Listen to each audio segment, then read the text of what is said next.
الرحمن الرحيم الحمد لله رب العالمين الرحمن الرحيم مالك يوم الدين إياك نعبد وإياك نستعين اهدنا الصراط المستقيم صراط الذين أنعمت عليهم غير المغضوب عليهم ولا الضالين. اعوذ باللہ من الشیطان اللعین الرجیم. بسم اللہ الرحمن الرحیم. الحمد للہ رب العالمین والصلاة والسلام علی رسول اللہ وعلی آلہ الطیبین الطاہرین المعصومین المظلومین. بہت شکریہ ناظرین آج ہمیں پھر جوائن کرنے کا. آج ہم تفسیر سورہ حمد کے سلسلہ دروس کے حوالے سے آپ کے لیے چوتھی نشست کا اہتمام کر رہے ہیں کہ جس میں آج ہم آپ کے سامنے سورہ الحمد کی چوتھی آیت کے حوالے سے جو ہے وہ کچھ نکات جو ہے وہ پیش کریں گے. اور جیسا کہ ہم نے پچھلی 3 نشستوں میں سورہ الحمد کی آغاز کی 3 آیتوں پر آپ کے سامنے گفتگو کی اور چند نکات جو ہے وہ پیش کیے اور ان کی مختصر وضاحت جو ہے آپ کے سامنے بیان کی. ہم اسی سلسلے کو آگے بڑھائیں گے اور آج سورہ حمد کی چوتھی آیت پر ہم کچھ روشنی ڈالیں گے. اور سورہ حمد کی چوتھی آیت کے جیسا کہ تیسری آیت جو ہم نے آپ کے سامنے بیان کی الرحمن الرحیم ایک مختصر اور پر معنی اور گہرائی سے بھرپور آیت تھی. تو اس کے بعد والی جو چوتھی آیت ہے وہ بھی مختصر ہے پر اس کے معنی بھی جو ہیں وہ بہت گہرے اور عمیق ہے. اور یقیناً سورہ حمد خود ایک معرفت کا ایک ٹھاٹے مارتا ہوا سمندر ہے، ایک اوقیانوس ہے کہ ہر ایک آیت جو ہے اس کی اپنے اندر ایک معرفت کا سمندر جو ہے لیے ہوئے ہے. اور جو ہے وہ جتنی بھی گفتگو جو ہے وہ کی جائے اس حوالے سے وہ کم ہے. جبھی اس سورہ کو ایک خصوصی اہمیت حاصل ہے قرآن کی سوروں کے درمیان، غیر از اس کے کہ یہ سورہ فاتحۃ الکتاب ہے اور قرآن کی پہلی سورہ ہے، لیکن اس کے باوجود اس سورہ میں وہ مطالب اور معارف ہیں کہ جو ایک نگاہ سے آپ کہہ سکتے ہیں پورے قرآن کا خلاصہ ہے. اور یقیناً یہ سورہ حمد جبھی ہماری روایات اور معصومین کے ارشادات میں اس کو اتنی اہمیت اور خصوصی جو ہے وہ مقام دیا گیا ہے. تو چلتے ہیں سورہ حمد کی چوتھی آیت کی طرف کہ جس میں ارشاد ہو رہا ہے مالک یوم الدین.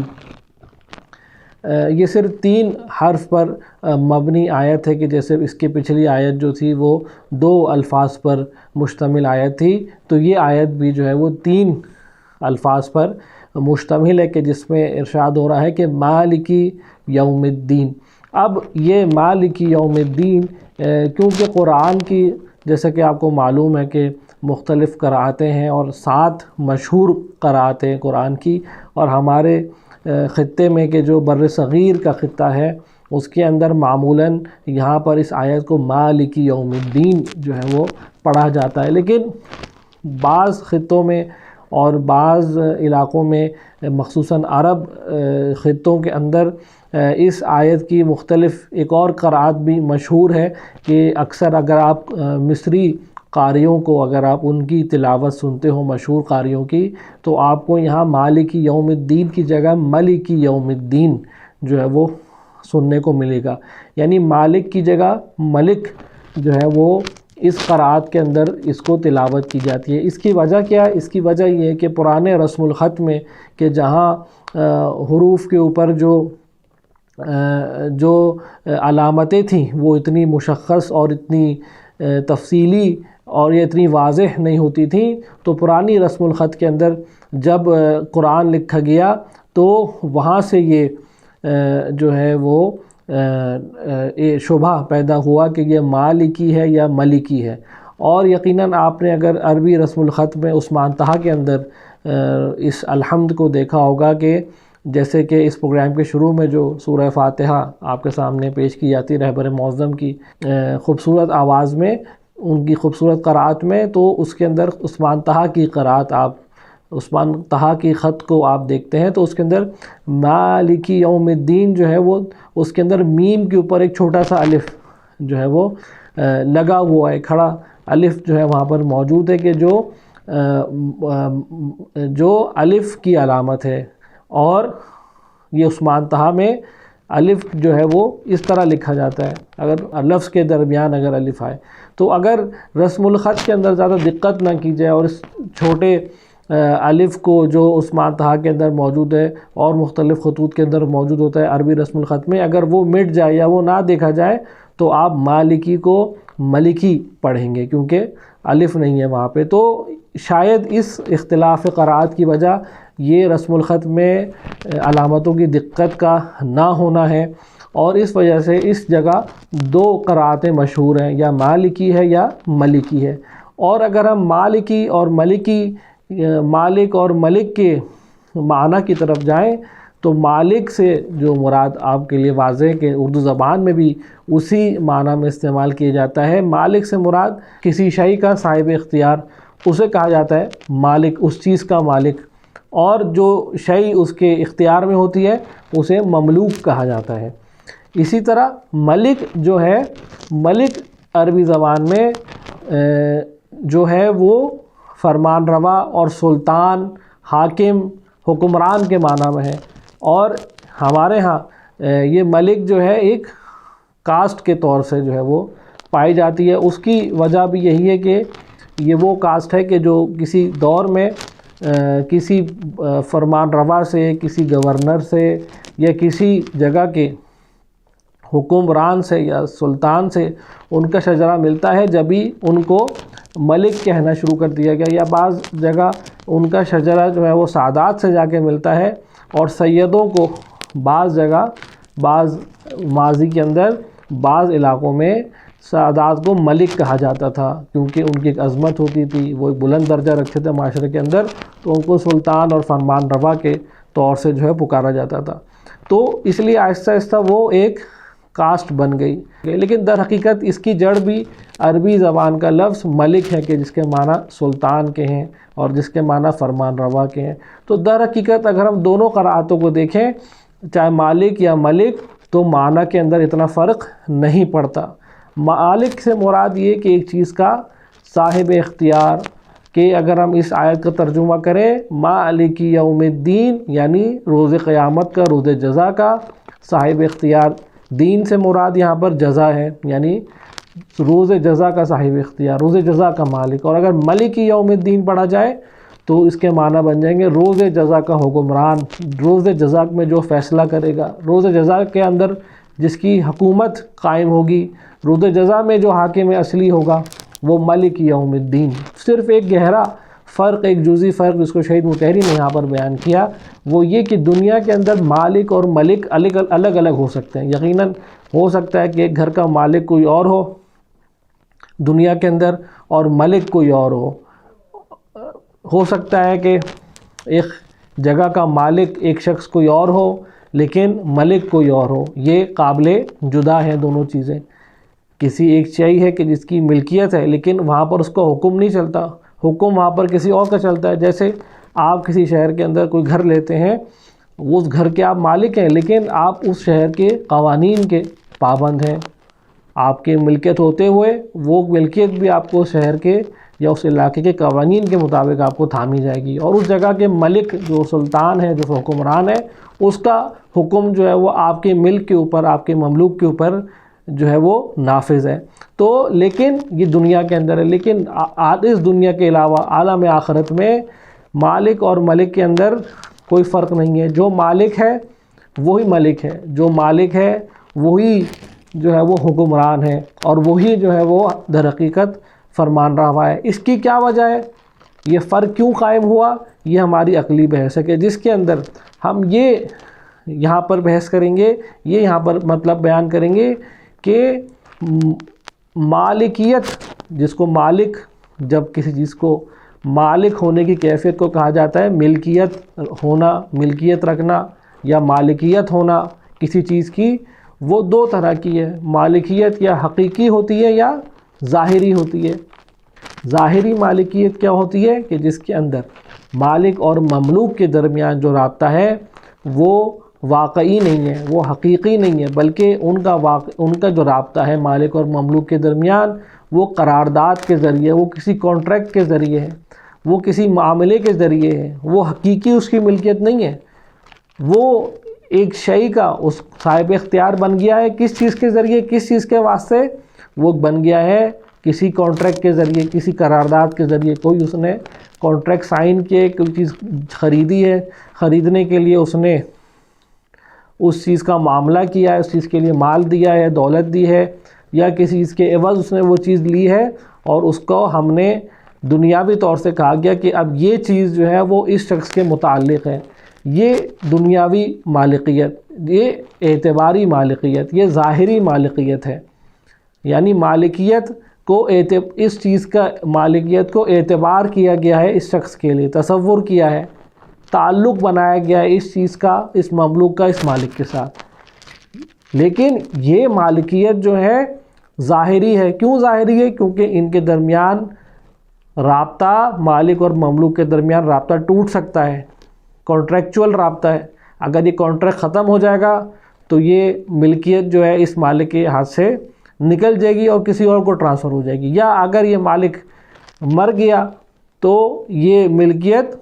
اس کے ساتھ قبر میں نہیں جائے گی، بلکہ یا اس دوسری دنیا میں نہیں جائے گی، بلکہ یہ ملکیت اس کے ملکیت سے نکل کر اس کے ورثہ تک منتقل ہو جائے گی۔ اسی طرح سب سے پہلا جو مالکیت ظاہری کا جو ہے وہ خصوصیت ہے وہ یہ کہ رابطہ، مالک اور مملوک کا رابطہ جو ہے وہ جدا ہو سکتا ہے، آپس میں الگ کیے جا سکتے ہیں دونوں، ان کا رابطہ جو ہے وہ اٹوٹ نہیں ہوتا۔ دوسری جو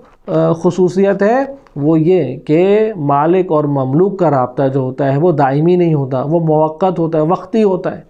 جس وقت تک کے لیے وہ شخص زندہ ہے یا جس وقت تک کے لیے اس نے اس جگہ کو حاصل کیا ہے، اس وقت تک کے لیے وہ اس جگہ کا صاحب اختیار ہے، مالک ہے۔ لیکن اگر اس کی اپنی زندگی فنا ہو گئی، یا وہ شے جو ہے وہ ضائع ہو گئی، یا وہ شے فنا ہو گئی، یا وہ شے جو ہے وہ ختم ہو گئی، تو اس کی ملکیت ختم ہو جائے گی۔ دنیاوی ملکیتیں اکثر و بیشتر اس طرح ہوتی ہیں، یعنی بطور مثال اگر کوئی شخص برف کا مالک ہے تو یہ برف جو ہے وہ آہستہ آہستہ پگھلتی رہتی ہے، اس کے ہاتھ سے جاتی رہتی ہے۔ یہ حقیقی مالکیت کی علامت نہیں ہے، یہ ظاہری اعتباری مالکیت ہے کہ اس کے اندر دونوں طرف جو ہے وہ فنا ہو سکتے ہیں۔ کوئی ایک جو مالک ہے یا مملوک ہے، یہ دونوں جو ہے وہ قابل فنا ہے، یا مالک ختم ہو سکتا ہے یا مملوک ختم ہو سکتا ہے، یا ان کے اندر رابطہ ختم کیا جا سکتا ہے۔ یہ دوسری خصوصیت کہ ان کا رابطہ وقتی ہوتا ہے، دائمی۔ اور تیسری خصوصیت یہ کہ دنیاوی جو ظاہری مالکیت ہوتی ہے، اس کے اندر کوئی تیسری قوت آ کے جو ہے وہ اپنا تصرف قائم کر سکتی ہے، کوئی تیسری حکومت آ کے اس میں نفوذ کر سکتی ہے، تصرف کر سکتی ہے، یا وہ چھین کر یا آپ سے خرید کر یا کسی بھی طرح جائز طریقے سے یا ناجائز طریقے سے وہ شے تیسری قوت آ کے اس کے اندر نفوذ کر سکتی ہے، اس کا تصرف قائم کر سکتی ہے، تسلط قائم کر سکتی ہے۔ جب بھی آپ دیکھتے ہیں کہ دنیاوی ملکیتوں میں اکثر و بیشتر اختلاف رہتا ہے، چاہے وہ ممالک کی آپس میں ملکیتیں ہوں، خطے ہوں، زمینیں ہوں، بارڈرز ہوں، یا وہ آپس میں خاندانی اختلافات کا باعث بن جاتی ہیں اکثر ملکیتیں، یا دوسری چیزیں۔ کیوں؟ کیونکہ مالکیت اعتباری ہے، ظاہری ہے۔ یہاں پر تیسرا شخص آسانی سے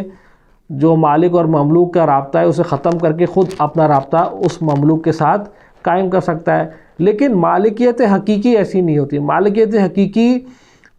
سے مراد یہ ہے کہ جو مالک اور مملوک کا رابطہ ہے وہ حقیقی ہے، اٹوٹ ہے، اس کو توڑا نہیں جا سکتا، وقتی نہیں ہے، دائمی ہے۔ ہمیشہ اس کا جو ہے وہ جب رابطہ اٹوٹ ہے تو اس کا تعلق ہمیشہ دائمی ہوگا مالک اور مملوک کا۔ جدا نہیں کیا جا سکتا دونوں کو ایک دوسرے سے۔ تیسری خصوصیت یہ کہ اس کے اندر کسی کا تیسری قوت کا نفوذ نہیں ہو سکتا، کیونکہ مالک اور مملوک کے درمیان رابطہ حقیقی ہے تو اس کا نفوذ نہیں ہو سکتا، کیونکہ مالک جو ہے وہ حقیقی مالک ہے، حقیقی طور سے اپنی چیزوں کا مالک ہے۔ ظاہری مالکیت میں کیا ہوتا ہے کہ ظاہری مالکیت میں کیا ہوتا ہے کہ مالک جو ہوتا ہے وہ اپنی ساری چیزوں کا مختار یا صاحب اختیار تام نہیں ہوتا۔ جیسے انسان اپنے اعضائے بدن سے، جو انسان کے اعضائے بدن ہے وہ اس کے تام اختیار میں نہیں، مکمل اختیار میں نہیں ہے انسان کے۔ کبھی کبھی انسان نہ چاہتے ہوئے جو ہے وہ اعضائے بدن جو ہے وہ انسان کے ناقص ہو جاتے ہیں، یا انسان کسی عمل انجام دیتے ہوئے ان کو ہاتھ سے کھو بیٹھتا ہے، وہ کسی نقص کا شکار ہو جاتے ہیں، جسم سے الگ ہو جاتے ہیں تو وہ انسان جوڑ نہیں سکتا، یا آہستہ آہستہ انسان کا بدن جو ہے وہ اس کے سیلز کمزور ہوتے رہتے ہیں یہاں تک کہ وہ بڑھاپا آتا ہے اور اس کے بدن کے اعضاء جو ہوتے ہیں وہ ناکارہ ہو جاتے ہیں۔ تو یہ کہنا مقصود ہے کہ یہاں پر فرق بتایا جائے مالکیت حقیقی اور ظاہری کا۔ لہٰذا دنیا کے اندر مالک اور ملک کے درمیان فرق ہو سکتا ہے کہ کیونکہ مالکیت ظاہری ہے، مالک کو اپنے مملوک پر مکمل اختیار حاصل نہیں ہے، صرف کانٹریکچول اختیار حاصل ہے، صرف قراردادی جو ہے وہ اختیار حاصل ہے، اعتباری جو ہے اختیار حاصل ہے، تو اس پر تیسری قوت یا کوئی ایک بڑی قوت آسانی سے آ کے اس پر تصرف کر سکتی ہے۔ لہٰذا دنیا کے اندر مالک اور ملک جو ہے وہ الگ الگ ہو سکتے ہیں کیونکہ ظاہری ملکیت ہے، لیکن اگر حقیقی ملکیت ہو اور مالک حقیقی ہو تو وہی مالک بھی ہوگا، جو مالک ہوگا اسی کا حکم چلے گا، کیونکہ اس کو اپنے مملوک پر مکمل اختیار حاصل ہے، ہر لحاظ سے وہ اس کا مالک ہے، ہر لحاظ سے وہ شیء اس کے تصرف میں، اس کے تسلط میں، اس کے کنٹرول میں ہے، اس کے کنٹرول سے مکمل زاویوں سے جو ہے وہ کنٹرول میں، وہ شیء اس کے حصر کے اندر ہے، اس کے اختیار کے اندر ہے، مکمل اختیار کے اندر، اختیار تام کے اندر ہے۔ لہٰذا اس دنیا میں جو مالک اور ملک ہیں وہ دونوں ایک ہیں، وہ دونوں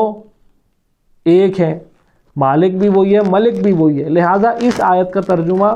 اگر ہم مالک کریں یا ملک کریں تو ترجمہ میں کوئی فرق پڑنے والا نہیں ہے، کیونکہ یوم الجزا کا مالک بھی وہی ہستی ہے اور ملک بھی وہی ہستی ہے،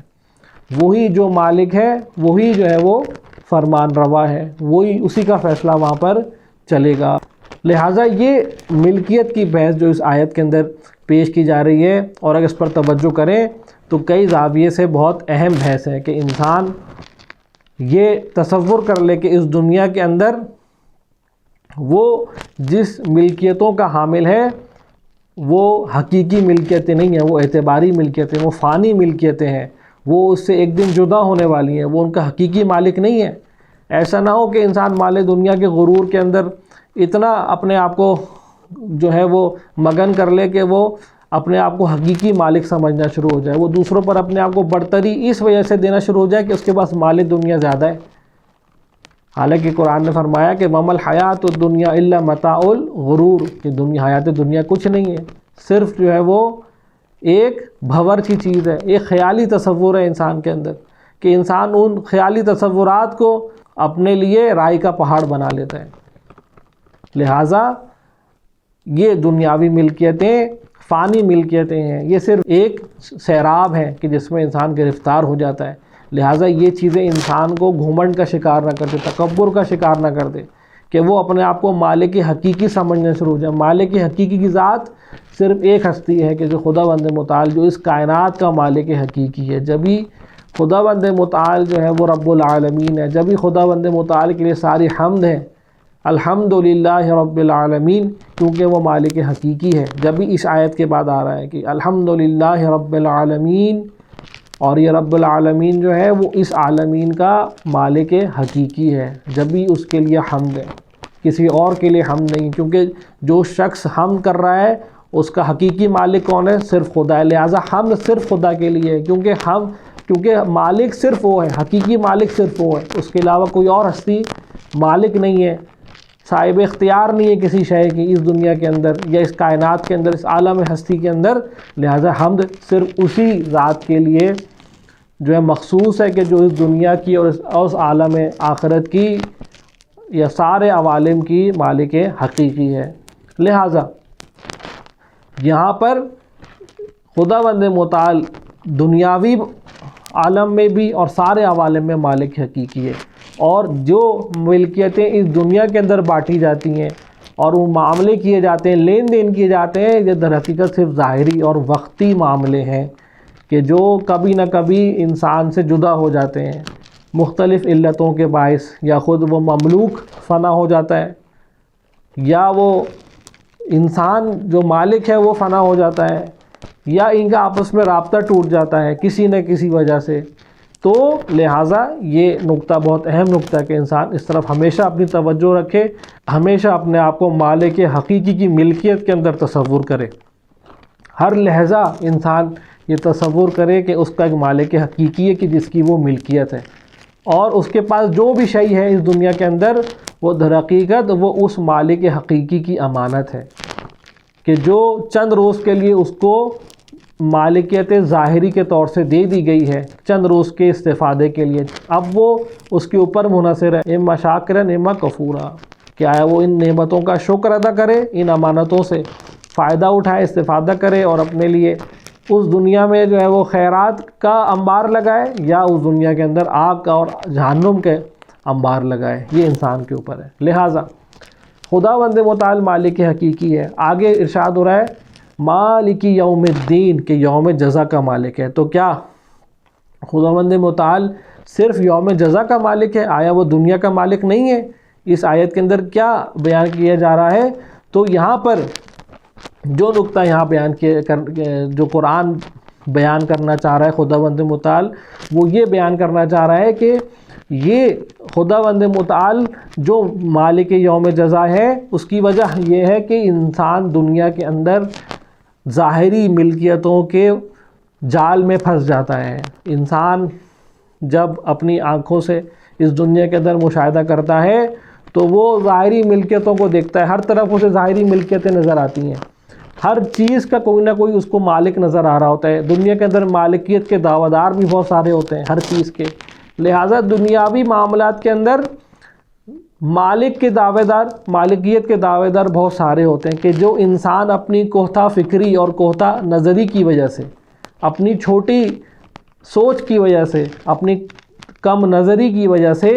اس مالک حقیقی کو نہیں دیکھ پاتا۔ در حقیقت کی دنیاوی ملکیتیں حجاب بن جاتی ہیں اس مالکیت حقیقی کے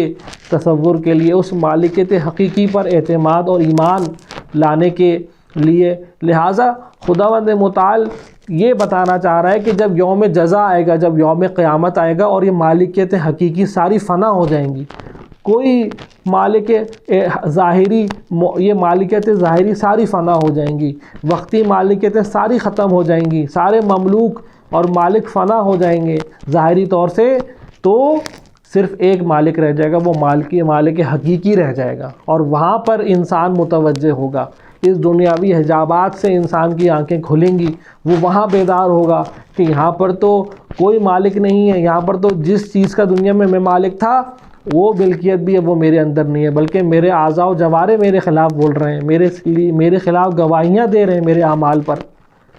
یا میرے بچے میرے کنٹرول میں نہیں ہیں اس دنیا کے اندر، اس دنیا میں، یا جو چیزیں دنیا میں میرے اندر اختیار میں تھیں یہاں پر وہ سب اپنے اپنے مستقل حیثیت میں موجود ہیں خدا کے سامنے۔ صرف ایک مالک ہے یوم الجزا کا۔ لہٰذا یہاں پر یہ بتایا جا رہا ہے کہ انسان تمہارے لیے شاید دنیا کے اندر واضح نہ ہو، کیونکہ دنیا کے اندر ظاہری ملکیتوں کے حجاب تمہیں اس طرف متوجہ نہ ہونے دیں کہ اس دنیا کا اور سارے عالم ہستی کا مالک حقیقی کون ہے، لیکن یوم الجزا کے اندر، یوم القیامت میں فرار نہیں ہے۔ یوم القیامت میں صرف ایک مالک ہے،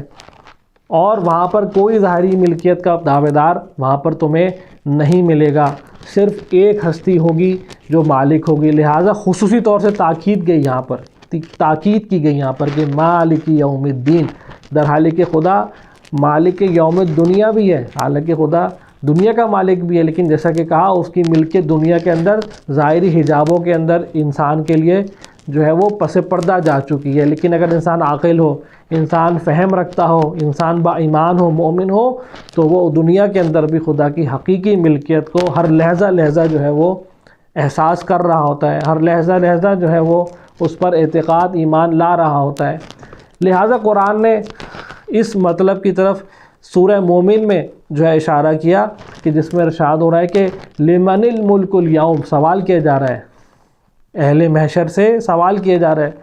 کہ آج کے دن، روز قیامت کے دن، آج حکمرانی کس کے لیے ہے، آج ملکیت کس کی قائم ہے. لمن الملک اليوم، کہ آج کے دن کون مالک ہے، آج کے دن کون ملک ہے. تو جواب دیا للہ الواحد القہار، کہ آج کے دن ملکیت کس کی ہے، وہ ہستی کہ جو واحد ہے اور قہار ہے. لہٰذا یہ مالک یوم الدین کی آیت کا پیغام کہ انسان ان ظاہری ملکیتوں کے حجابات سے دور ہو اور حقیقی ملکیت کی طرف متوجہ ہو، حقیقی مالک کی طرف متوجہ ہو کہ جو اس دنیا کا بھی مالک ہے، آخرت کا بھی مالک ہے، سارے عوالم کا مالک ہے. اور جب مالک حقیقی ہوگا تو وہی رب العالمین ہوگا، اور جب وہ رب العالمین ہوگا تو حمد پھر اسی کے لیے کی جائے گی، سارے کمالات پھر اسی کی طرف جائیں گے. سارے کمالات مالک کے ہی کمالات ہوں گے، جو صاحب اختیار ہے اسی کے کمالات ہوں گے، مخلوق کے کمالات بھی اس کے کمالات ہوں گے.